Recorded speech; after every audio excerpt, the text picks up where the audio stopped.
the studio of your mom's basement comes a podcast by two idiots in a revolving door of legends and has-beens from the oldest university in Texas.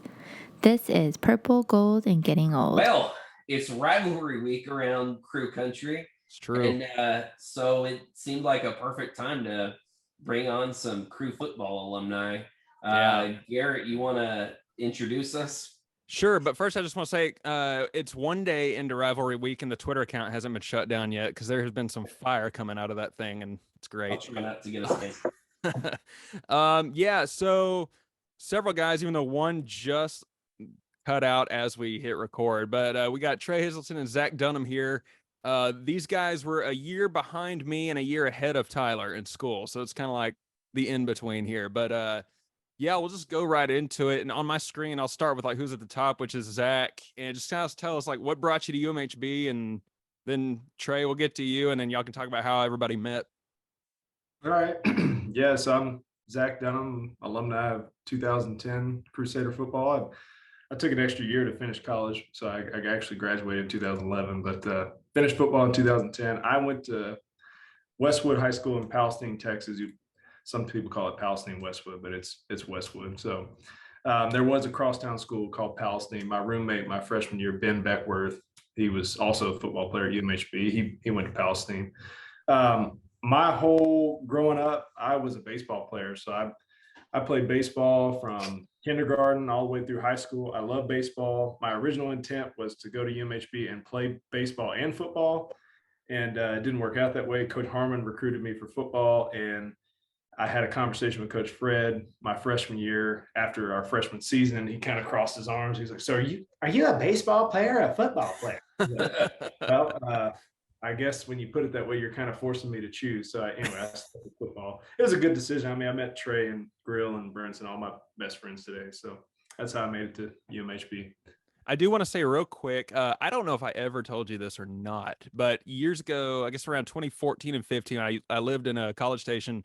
And my downstairs neighbors were every night they would be grilling outside and they just had this like mean mug on their face. I'm like, dude, these guys are intense. And they were huge. And one night, not long before I moved away, there was a knock on my door. And these two guys are standing outside, these two twin dudes, just massive. And they're like, "Hey man, we're graduating. You want to come down to our graduation cookout?" I'm like, "Yeah, like better late than never." I go down. It turns out they played football with you in high school. David and Louis Kavetsky was their names. Oh yeah. Yeah. They were actually believe it or not, they're fraternal twins, but they look exactly alike. Oh, okay. Yeah. So yeah, they did play with me. Yeah, because I remember they were like, "You went to UMHB? We know a guy from there." So small world. Trey. So I grew up in Plano. Went to a smaller private school in Dallas and played basketball and football there. Name of the school was Lutheran High School. Now I believe they've changed the name to Dallas Lutheran Dallas Lutheran High, and it's still pretty small. I mean, it's like when I was going there, it was 300 students, including middle school. So kind of interesting, small school experience, like in a big city. So kind of interesting there. But I was playing football and basketball. I really enjoyed playing basketball, I think, more than football. But I don't know. I was just big and played well on the football field. And then, but I really wasn't, when I was going there, I didn't think that I could go to any college to play. I thought that was kind of more something for like, the big schools like in Dallas. And I really had no intent. I was planning on going to Tech. My dad went to Tech. And then I was also debating about going to Oklahoma State because my sister and my mother both went there. But and then Larry Harman came to my high school and he's like, "Hey, we'd like you to play." And I was just like, "Are you serious?" And so and actually one of the guys, they found me through another school in the Dallas area. Another guy at one of our rivals, he sent in video, but Larry saw me, and so he came knocking at my door, and I was like, I got to take this opportunity. Even when they told me, I was just like blown away because I was like, there's no way like I can compete, because I just had like that small school mentality. I was just like, it just wasn't even on my radar. And so it was the video of you breaking a kid's femur is what pushed you. No. I broke a kid's femur in high school, but that was because he had the opposing team illegally cut blocked me on a special team.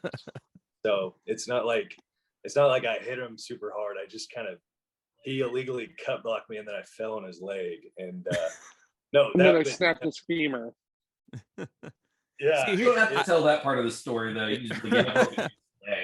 What I'm hearing though is for anyone who's afraid of like, oh no, Coach Pete leaves, can we still recruit good players? I'm seeing some Harman recruits here. Like this is a good sign.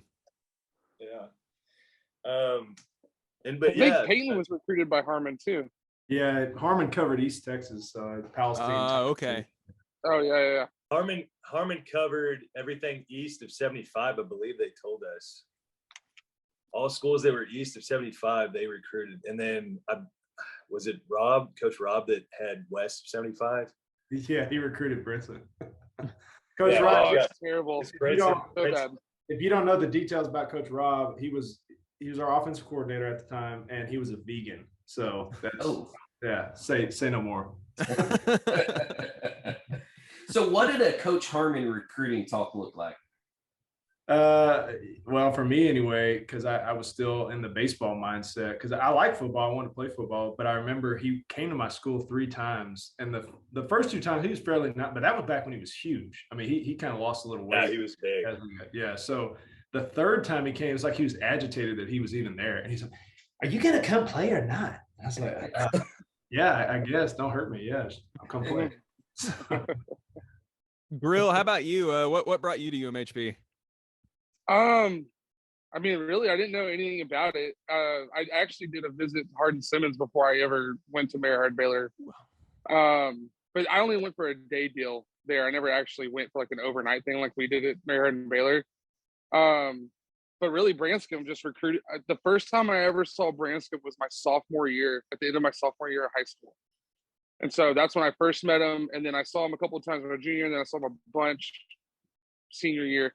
And he never really came for football, obviously, because he was busy. But he, in the wintertime, and anytime we were playing basketball, he would always stop by and like catch a game or like come to practice or anything like that. But I think the deal seller was he kind of recruited my dad along with me because it was just us two.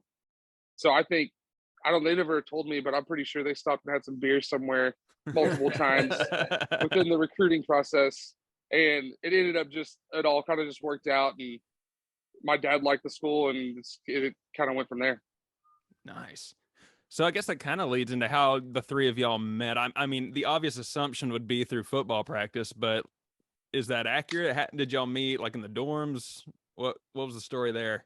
I don't remember exactly meeting Trey. Trey was Brinson's roommate at the time, but I do remember meeting Grill, because Grill will talk to anybody, including trees, plants, whatever. He just talked to me.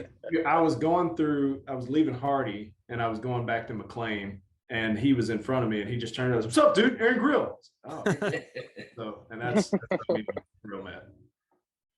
Yeah, I remember, I think one of the first times I remember Zach was he had come to our room once, and he had his like LSU shirt on, and then I don't know, and then we saw each other at our buddy's apartment, and then Grill, I remember meeting Grill like in the lobby of McLean, and he just like came up to me, and I don't know, I can't remember what the conversation was, but it was all through football and just seeing each other around campus. McLean, our freshman year, McLean, you really didn't have a whole lot of places to go. So it's like you're stuck in everybody. Or you have the rejects at Getty's. You're like, we don't. Yes. Dude, I lived in Getty's my freshman year by choice. It was rough. I was like, when I was a preview student, my host lived in Getty's, and it was hilarious. Like people were just pranking the heck out of each other like the whole week. I was like, yeah, it's cheaper, it's fun. I'll go live here. And then I quickly found out, okay, Getty's is Getty's. I'm going to move into McLean next semester. But am I frozen? Because I think everybody just froze. Yeah. Okay. I don't know if y'all caught any of that. My internet just got weird again, but some of it. Yeah. Are you live from Getty's? What? Are you live from Getty's right now? Is that where I don't think they have internet yet still. It No, would still be better than my internet. Yeah. So the way I kind of met everybody here, it was interesting. So I was an RA that y'all's freshman year in McLean, and there was this thing where we had to have 5-minute meetings with all your residents. And I'm like, dude, great. I get to go knock on everybody's door at inopportune times and just like barge in. So I was one of the only RAs that actually did it. Everyone else just kind of faked it, put it on paper, and pretended they went. I actually met with everyone and then got in trouble because I wrote down like 2 sentences and that was it. But I just remember on my hallway, we had like Zach lived on our hall, Brett McGee, Micah Spicer, Quincy Daniels was on that hall. Like we had like quite a few football players on that hall. And then guys from the other halls would come hang out on that hall. So I got to pretty much see everybody during that time. And here's what's funny, Grill, y'all see he talks to everybody. I would talk to everybody. I don't actually remember specifically when I met Grill, but I remember when I heard about him for the first time. Because they called a meeting with all the RAs and they said, look, pranks are fine, but if you catch anybody dumping hot sauce on somebody in the middle of the night, you need to report that. Joe Willie. And that's where I found out about Grill. Yeah, I wasn't happy about that one. That's what I heard. I didn't know the RAs had heard about that. Oh yeah, like they called a meeting over it and everything. Like, not for us to do anything about it. They're like, tell your residents to keep pranks funny and not mean. I'm like, okay, cool. There was a reason why we only lived in McLean for 1 year. I think that because the rule was you were supposed to be in the dorms for 2 years. And after our first year, they blamed it on, well, we had such an influx in students that we want to clear up. No, they were like, so. And what's funny is like, I never reported anything from our hall. I was like, all right, these dudes are cool. I'm letting some stuff slide. We had Quincy too. I could always hear him. Yeah. Through the paper thin. Quincy one time, there's a story of Quincy that for anybody on the podcast that doesn't know Quincy, he was a very good running back for our team. And yes, he was, Quincy was prim and proper, and he would take some weird classes. Actually, me and him both took online walking. I think I had Quincy for my RA 1 year. That he was the RA. RA. So he was. I heard this noise in the room, and I'm trying to study, which I did very little of. But he was just. And I was like, "What is he doing?" So I bang on the wall. I was like, "Quincy, what are you doing?" "I'm clogging." He was clogging in the room, like tap dancing, like practicing. Yeah, didn't he have like a class or something he had to get? Yeah, he took a class on clogging. Or something? Yeah. And he tried to talk it up like it was so good for his footwork. I was like, dude, I'm never taking clogging. I wonder if that's the reason Preach picked it up, because I was on RA duty one night and Preach walks into the lobby wearing like it was either a suit or a tuxedo. I forgot what it was. And he walks. Yeah, he walks in the RA office in like clogging shoes or something. He does a full tap routine to Mr. Bojangles and then walks out. Like that was it was one of the most random things I ever saw in that dorm. Mic drop. Yeah, Quincy was definitely a multi-talented kind of dude. He I remember one year he like made these special rice treats that he brought them. I just remember thinking like, that's just not exactly what I expect like the star running back at the school I go to be doing, but you know what? More power to him. Dude, I said this on the draft episode we did not long ago, but if that dude was as jacked back then as he actually is now, I think he's like one of 2 people I can think of who got twice as in shape after college as they were in it. Like, I don't know what his workout routine is, but I wouldn't fight him now. Quincy, I think he had because Quincy's hands weren't the best, which is probably why he played D3. But I mean, God, he was so fast. He ran a 4.2940. So I think he actually had offers for like D1 track, but he wanted to stay in Belton and he wanted to play football. So that's. And I think he also had like a bunch of powerlifting. Yeah, he was very strong. He squatted. So for David Danforth, how big he was, Quincy squatted 10 more pounds than David Danforth. Jeez. And David Danforth weighed 300 pounds. Quincy weighed 185. Yeah. So, oh yeah, we watched him. He also like power cleaned like I want to say it was like 385, right? And just squatted and then straight up. like yeah, perfect not like a manhandling power clean like most of us would do. It was a true Olympic lift power clean that like he squatted his butt to the ground and stood back up. Yeah. Yeah, I don't know. I know at least a couple of y'all saw that episode we did when we did like the crew fantasy draft of like the all-time team. I would just like to I brag the watched it. fact that half of my team is actually here right now. So in your face, other teams. But I remember when y'all were playing Mississippi College, it would have been y'all's freshman year. And we were up there and I was the mascot that year. And I told Quincy before the game, I said, one of these days, I'm going to take off running in that stupid outfit and I'm going to keep up with you, which I knew wasn't going to happen. But that day, I tried it like 3 times. And one time, I hand the ball to Quincy, complete missed block. He tears through and just goes down the field. I was like, here we go. So I take off in a sprint and I outran 2 out of 3 of the Mississippi College defenders, which I thought was hilarious. But then I look at Quincy and he's like, oh, he's 80 yards ahead of me. This is great. holding the ball up here. Like, Yeah.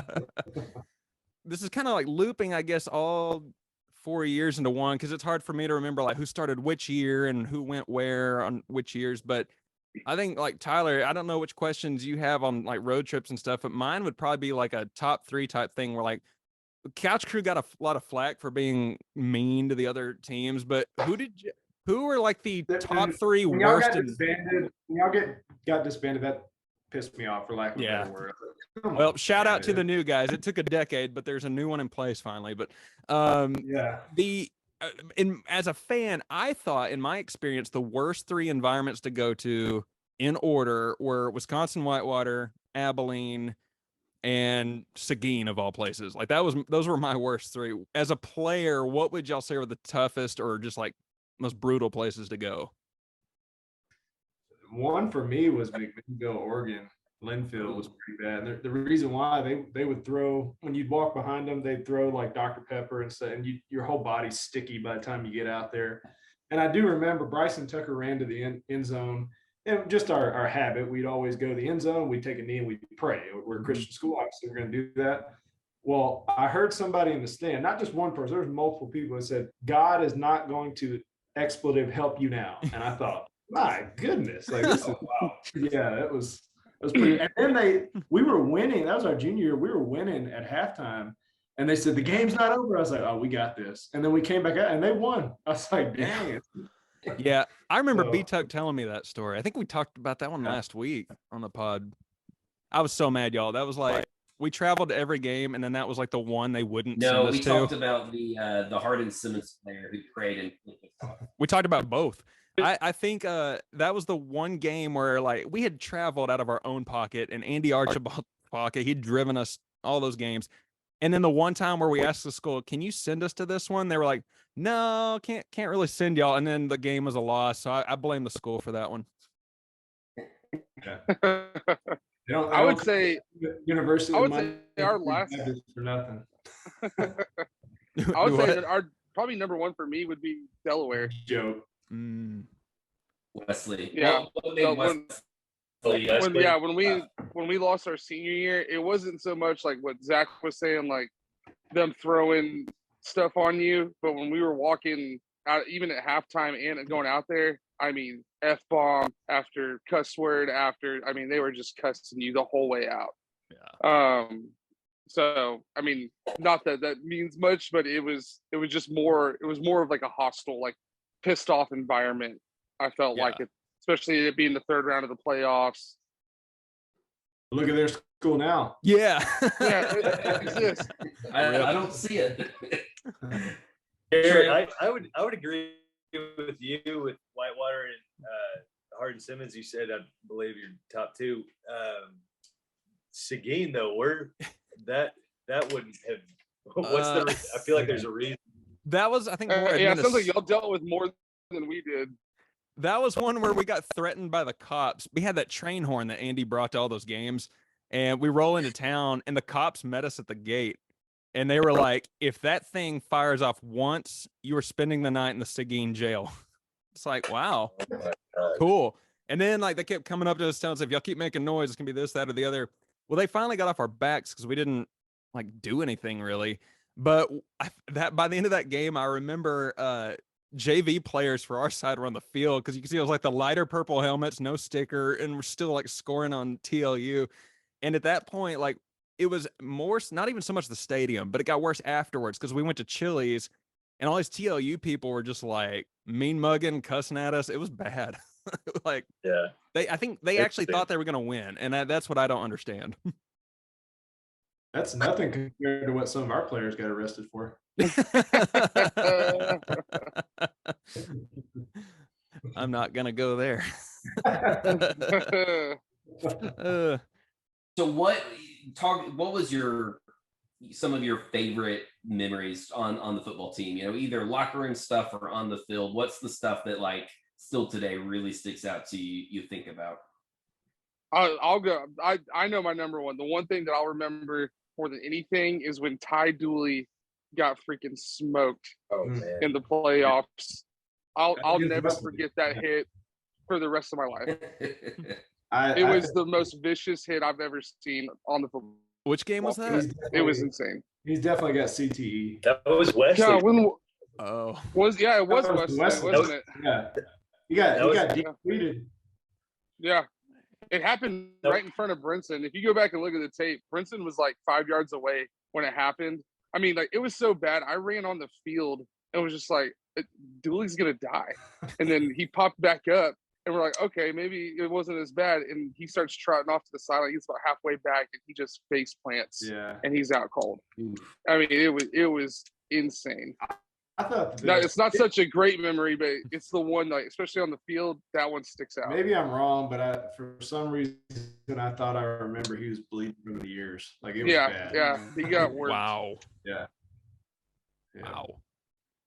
As far as memories, I would say anytime we traveled or got on a plane, it was a fun experience. Yeah, I mean, just hanging out with everybody, because me, Grill, Trey, Brinson, Peyton, we still all hang out to this day. I mean, Grill lives in Oklahoma, but I live in Rockwall. Matter of fact, Andy Archibald is my neighbor. I see him. Yeah.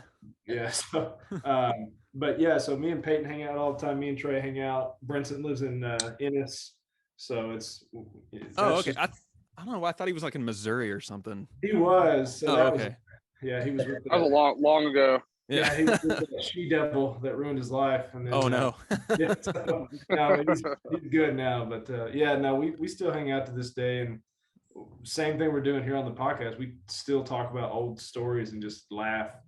So of all because UMHB, I wouldn't say it was like super cliquish. It could be, but like there were certain groups that everybody knew about. And I'm like, if I look to see who are still friends today, like y'all's group comes to mind because you can see that y'all still talk and y'all still hang out. And I think our group of guys still talk like every day, but there's not many. Like, I think it's kind of two rare cases.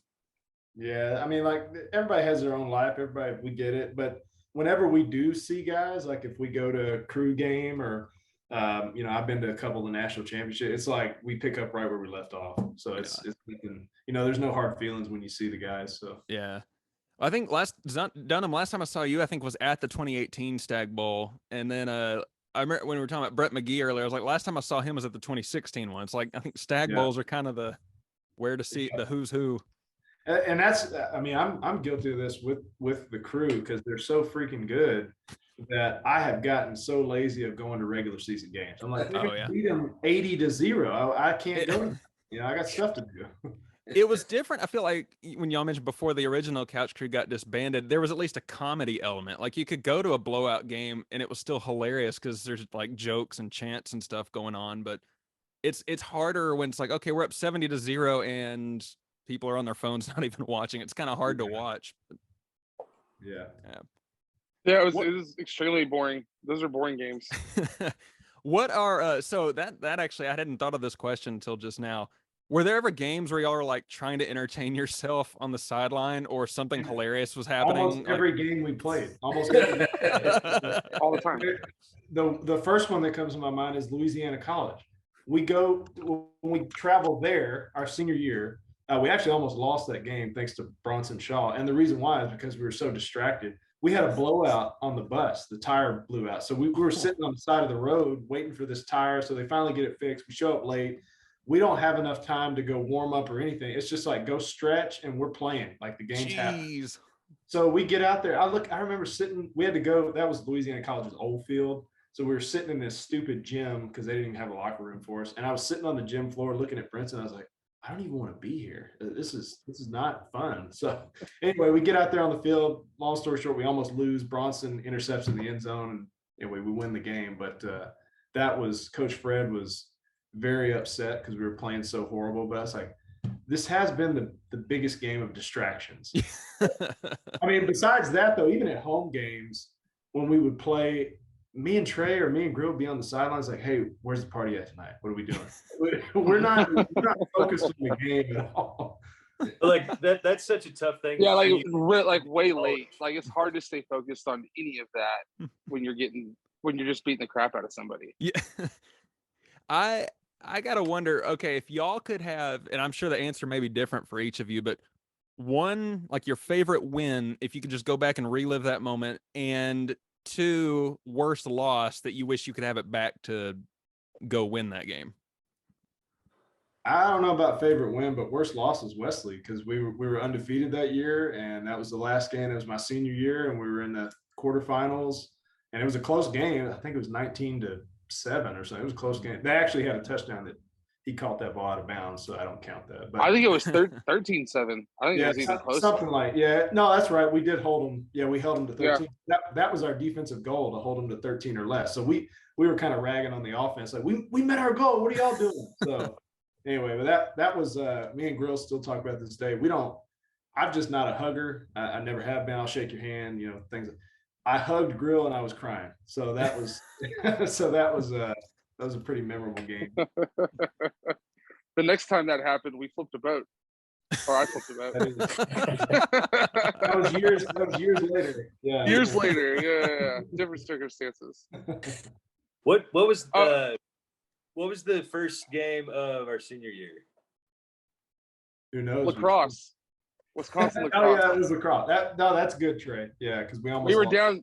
Yeah, we were down 24-0 at the half, or 17-0 at the half. And we came back 24-17. And I mean, I think that was a similar situation that Zach was talking about at Louisiana. Like, it was just, I mean, we should have been more, pumped and ready to go. But it's just one of those games where, like, you get off to a slow start, and then halftime, I mean, they're getting in our butts and just being like, you guys got to turn this thing around. And then, I mean, game one, we're just like, crap, guys, like, we got to do better than this. And then you got to shake the dust off. Yeah.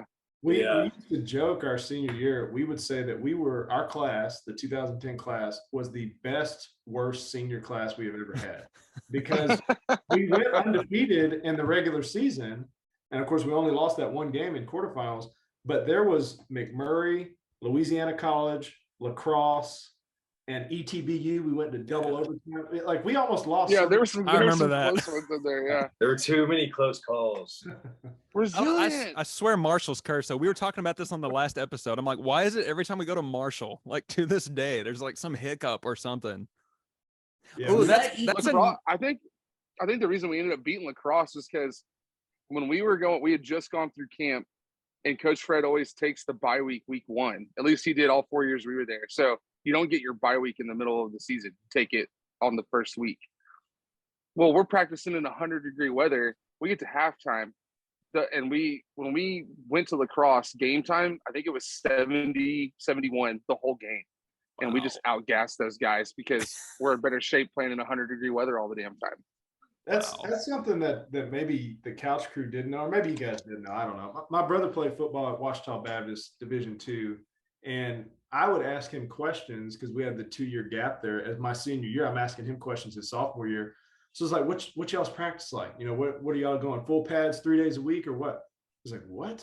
No, we wear helmets and maybe shoulder pads, maybe. No, we don't hurt ourselves. Like, dude, we're doing physical. We're doing Oklahoma drill in the third round of the playoffs. Like, we're just killing every day. Coach Fred was like, we're going to be the most physical team. That was what and of course we always got hurt because we were beating the crap out of each other all the time. Yeah, more times anybody that actually got hurt was because of practice. It wasn't because of the game. It wasn't because of the games. It was practice. Coach Fred's favorite. We talking about practice, man. Yeah. His favorite quote was, "Are you injured or are you hurt?" Because if you're injured, if you're injured, obviously you're out. If you're hurt, get back in there. You're fine. So yeah, it was, or move it up 5. Pedadro Davis caught a pass during spring ball and hit his head on the opposing defender and knocked out Cole. Dang. Coach Fred's looking at him like this, and he calls over the trainers, "Move it up 5," and we just keep practicing. Like I was like, I thought it was. He had to go. He got in an ambulance. He went to the hospital. I think it was D-Will that D-Will picked up his arm and you just saw his arm fall. Fell down. And just D-Will turns like, "This dude out," and then move it up 5, and then we all just moved. Wow. Yeah. Speaking of Pedadro Davis, that dude scared the living crap out of me my freshman year. Upstairs in Getty's, I don't know if you remember, they had that computer lab or whatever. It was dead silent. Nobody was on campus. So I walk in, I'm doing homework, been there for 2 hours, not a soul in sight, could hear a pin drop. And I turn around and he's leaning in my face, never heard him walk out, and he had put a grill in and he's just doing this at me. And I almost had a heart attack on the spot. I jumped so hard. Dang. I haven't seen that. I think he lives. I got a funny one about Trey our freshman year.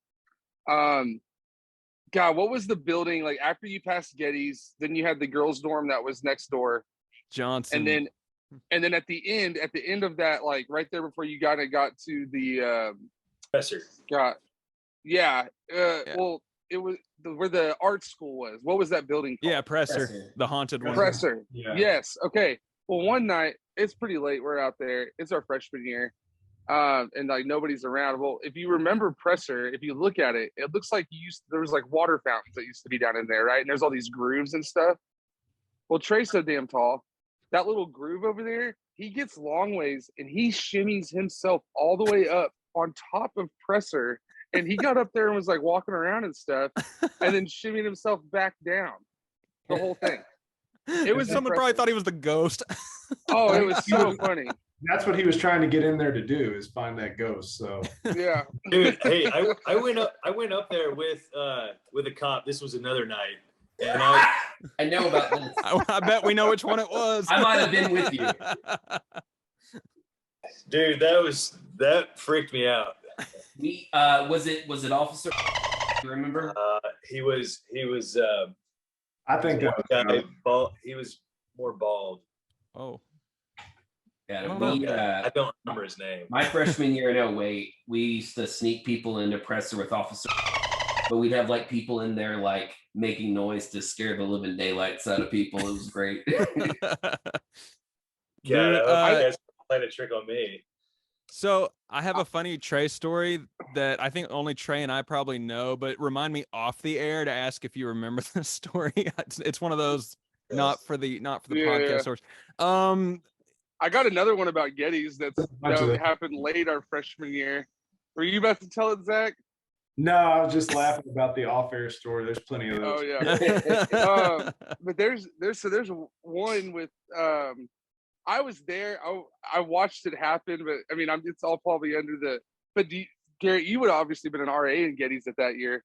Do you remember a story of a window breaking on the backside of Getty's? So I was only in Getty's 06 to 07, so I was already in McLean when y'all came in. But oh, that's right. Okay. I might have heard it because Jeff Payne and I are good friends, and he was an RA that year. Yeah, over there. Yeah. So I know about that one. I'm not going to name any names of who was all there, but basically the goal was you kind of banged on someone's window, and when they peeked through, you just scared the crap out of them. So they were doing it all to the girls' dorms, and then I finally walked. I was like, "What the hell are you guys up to?" And they're like, "Oh, we're doing this." So one of the guys bangs on the window. Well, as he's banging, he's not paying attention, but someone opens it up, and then boom, and he breaks the whole damn window. And then so we all just took off, right? And then the next morning we saw people out there jacking with it, but it was such a weird thing. He wasn't trying to break it. It just it scared that person even more that he did break it. It was so funny. There could be a whole Getty's episode. I feel like the individual that broke that window again. I won't say his name, but he was so nuts crazy as both an individual and a football player. But now he's married with wife, kids, like lives the perfect life. So, all right, that guy, he is no way the same that he was. Well, one thing I'm wondering is, what are some things, and like people are going to think this question sounds cheesy, but I think it's probably applicable because, like, as I'll dumb it down even more. Tyler and I will take things that happened with the couch crew stuff, whether it was the awful bureaucratic politics in the meetings or hilarious stuff at the games, and we still apply it to our lives today. Like, what are some things y'all took from playing football at UMHB that you apply to your lives now, whether it's work or family or whatever? The code. Yeah, code of the crew. I mean, that's kind of the main one. Yeah. Do you know all the ones? Because I don't. I've forgotten them all. Man, I just tell people it's Purple Haze. I'm gonna attempt to name all these, but I don't know if I'm gonna be able to do all of them. Okay, so do y'all know about the code? I mean, I think know it's just a football thing. I know of it. We knew it needed to be protected. We just had no idea what it was. Okay, so there's 5 words that involve the code, and it's passionate, physical, prepared, relentless, and unselfish. I did it. I named all of them. That was my dating life. And unselfish.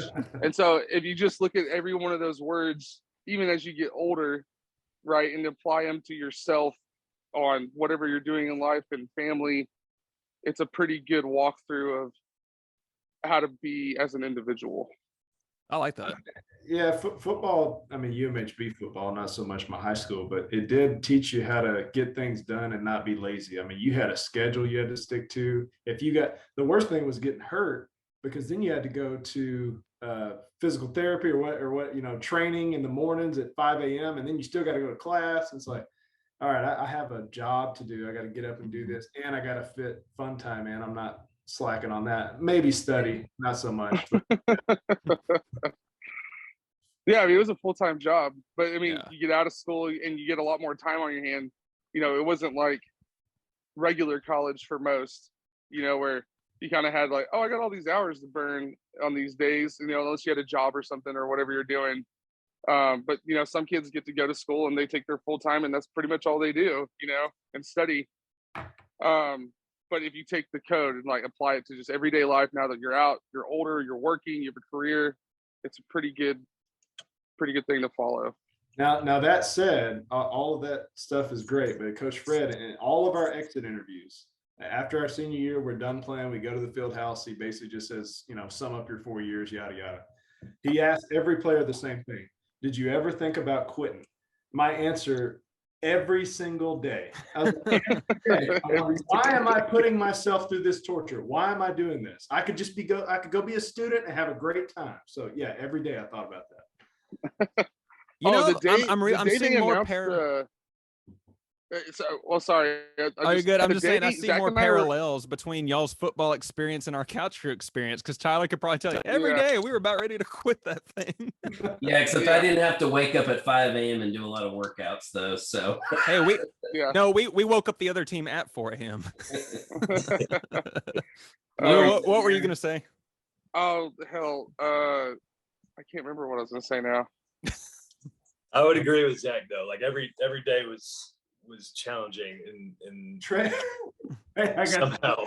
Trey used to tell us, this is how warped our minds were as UMHB football players. Trey had that Jeep that he drove around, and they would get mad. Our friends would get mad. Like one time I had strep throat, so Billy said I can't come to the field house. So they were texting me before practice like, I hate you, because they knew that I got and I was fine. I took medicine. I'm not even sick. I'm watching movies. This is awesome. So Trey tells me the next day, he's like, sometimes, dead serious face, sometimes I just drive around in my Jeep and I don't wear a seatbelt on purpose.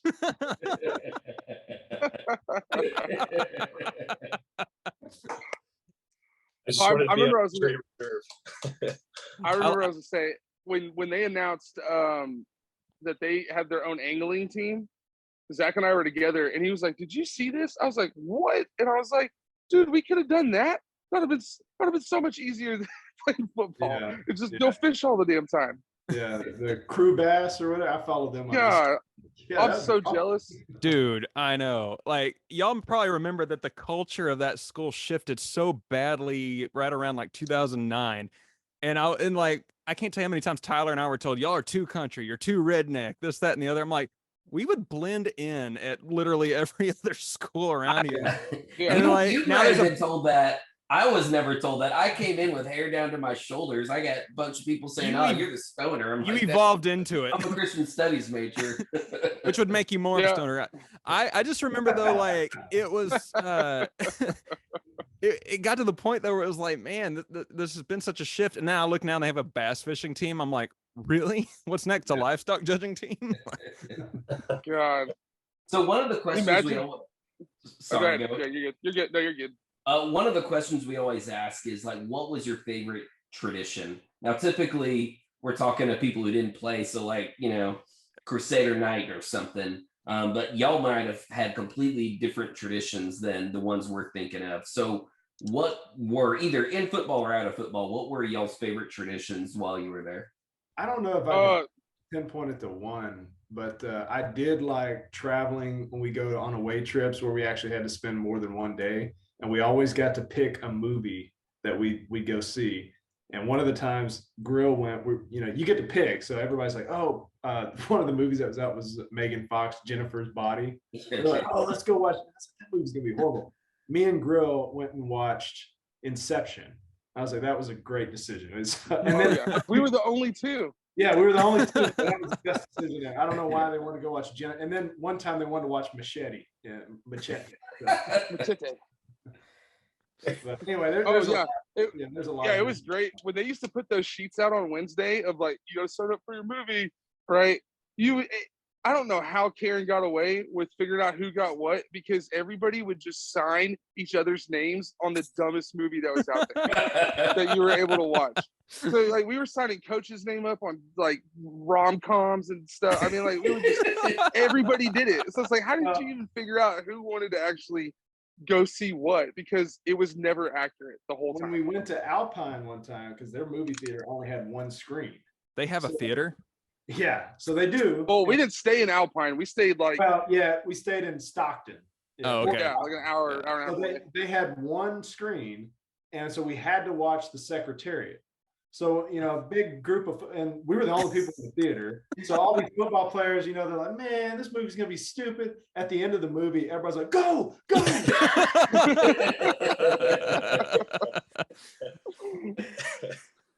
I would say as far as like tradition, snow days are always fun. You know, you always got one, and you knew you didn't have to go to workout the next morning.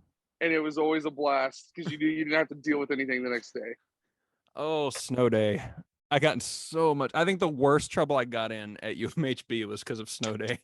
Trey will remember this because me, Nathan Berryman, and I'm not going to name the third guy because he probably wouldn't want me to, but we walk out of the Hardy bathroom wearing nothing but Speedos, and we had a cowboy hat, a football helmet, in this box. And we walk out. I remember Trey standing there like, what the heck is going on? And we're like, we thought everybody was in the quad. So we're like, all right, we're going to like streak across the quads and be funny. Well, we walk in, there's like nobody out there. And I think Nathan he's like, hey, I think there's some people behind Johnson. We'll just go over there. We didn't know that the entire university was behind Johnson. So we learned. And Randy O'Rear was behind Johnson. Oh boy. Oh no. I guess a good story. Well, Trey, I'll let you go. You haven't said anything yet. You go ahead. Man, I don't know. As far as like school traditions, I always went and watched the Passion play during the Easter time period. That was cool.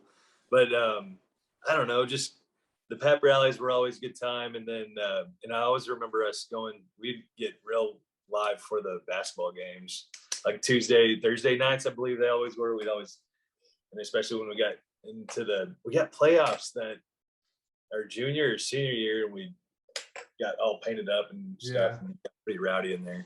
So fun fact about that, I remember the year that I think y'all spelled Crusaders or something. Like everyone in that basketball arena was painted up.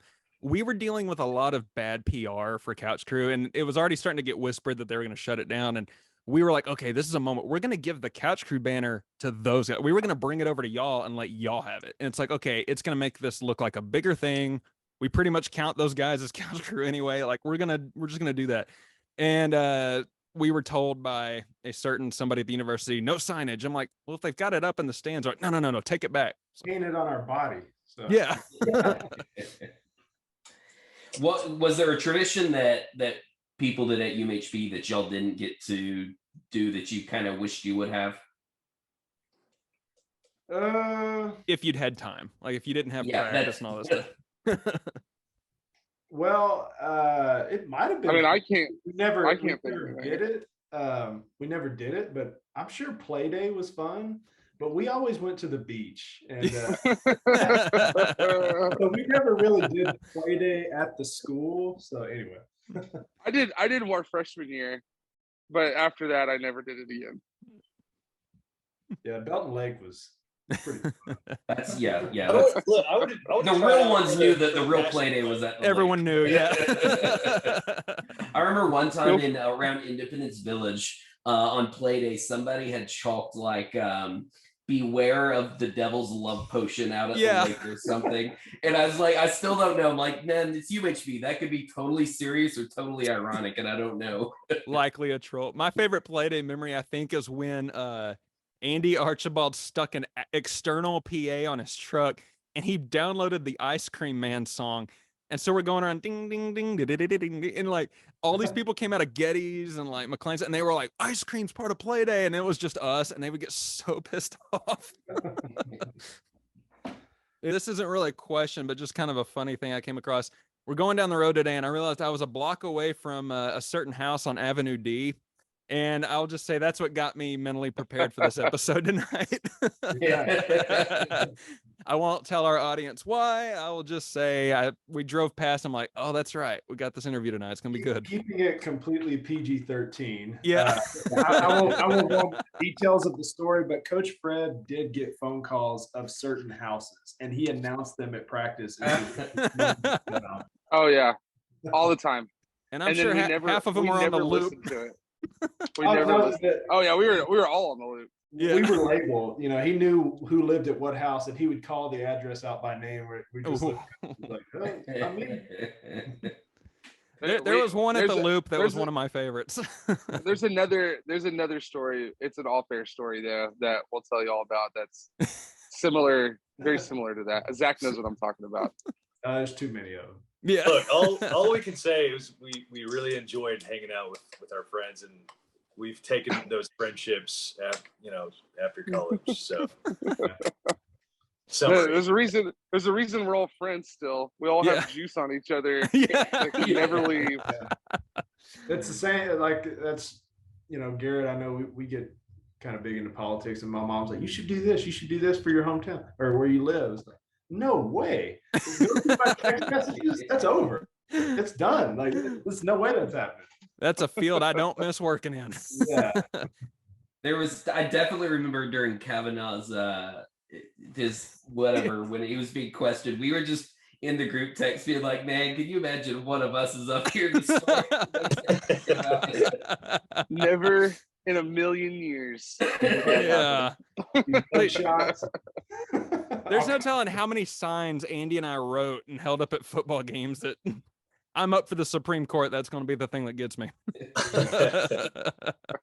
I was going to tell this story earlier, so just a side story of just our history at UMHB, how I met Randy O'Rear, because we had Dr. Bauckham for so many years. This is a fantastic story. So Steve Theodore, if anybody knows him, the vice president. Teddy Thunder. Yeah, so Steve Theodore. This is our senior year too. Yeah, it's our senior year right before season, and I'm working landscape, and the rule was, if somebody's coming out of a building, be respectful. Don't drive your golf cart through the middle. Which, yeah, I mean, you don't even have to tell me that. I get it. So what I did was I turned. There was a bunch of people coming out of chapel. I turned and go on the grass because I had no other way out, and I had to get back to the main office. So, this guy's a little bitty short guy, Steve Theodore, comes out, and at that time I'm 240, way bigger than I am now. I was like, who is this little guy coming up to me? And it was just making me mad. So he's saying, that guy driving around in that black Suburban, that guy doing this, that guy doing, he wouldn't be happy seeing you drive on this grass. I was like, okay, it was either drive through the grass, and I had some choice words. I was like, either drive through the grass or cut through the people going through chapel. What do you want me to do? And he just kept talking. So I said, you know what? I'm going to drive on that lane right there. Well, that's where right beside the chapel, they have those trees that kind of hang over. Yeah. And we got those rakes sticking out from the golf cart. I go full speed and rip every rake off the top of this golf cart. Just breaks them in half. And so I just look at it and say, is that what you wanted me to do? So I get back in the cart, I pick everything up, get back in the cart, drive back to the office there where all the peacocks hung out, back Yeah. And so William Duggar was our manager. He's like, what did you do? And I was like, I know I'm getting fired. I know it. This is it for me. And so then I started thinking, he said, well, that guy that you had some choice words with, that's the vice president. I didn't know it was a vice president. I was just like, oh, okay. Now I'm thinking, shoot, I'm going to get kicked out of school. Like, so I go up to the office and I go to the receptionist and I was like, I'm here to see Steve Theodore and I'm covered in dirt from working all day. And so I go to his office and he's like, I don't want to see you. You go to talk to that man in there. You go talk to him. And he's pointing to Randy O'Rear's office. Oh, gosh. Great. I've never met this guy. So anyway, he sits me down and he's very nice. And he's like, so I heard you had a problem with Steve. And I told him the story. I said, yeah, I said some things I probably shouldn't have. And he said, well, I heard you also had problems with me. And I was like, oh, shoot. I was like, well, yeah, I mean, there's some things that I think we should do differently. I don't know if y'all knew this. Our landscaping crew, we're paid minimum wage. And back then it was like $5.25. They had us clear every, where Dr. O'Rear's house sits, every tree that was sitting there, that was not done by heavy machinery. That was done by me, David Danforth, and Brett McGee. We chopped it all down with a chainsaw, probably not insured. We could have cut it off.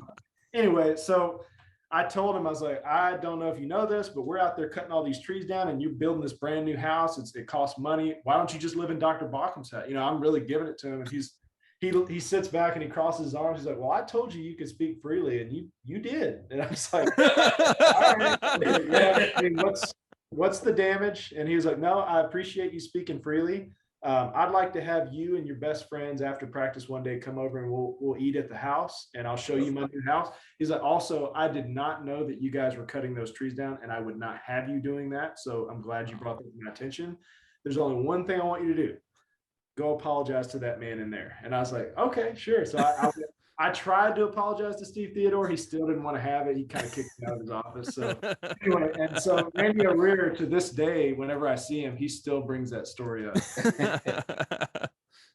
But we got to go eat at his house, and that was like the year. That was like the year of or the year after that house was built. That was the year of. I mean, everything. It still had. Yeah, it was the first time he was in there. Yeah. Yeah, and we're like, this house is amazing. Tyler, I think we got to go in that house once. I was, yeah. It was before Randy moved in. We were off air, off air. Sorry. Awesome, dude. This has been fun. Like I was telling my wife earlier before she went to work. I was like, I'm gonna see some guys I haven't got to see in a few years. Like I can tell you what they're up to. We've kept up, but yeah, this is great. Yeah, well, I don't think we're topping that Steve Theodore and Randy story. Not with an on-air story, we're not. Steve Theodore. See, so every time I see Randy now, he's like, I remember that going a little differently. I was like, nope, I remember everything. So I thought when you're on that side of the desk, fearing you're about to see the end of your crew career, you remember things pretty clearly. I said it with my chest. I said something in somebody's office once with my chest and learned that probably was not the way to go. He gave me permission, so I will say that. He did say, he said, be respectful, but tell me what's on your mind. I was like, all right, well, here we go. Well, sweet. All right. It's 8:04 of rivalry week, and HSU still sucks.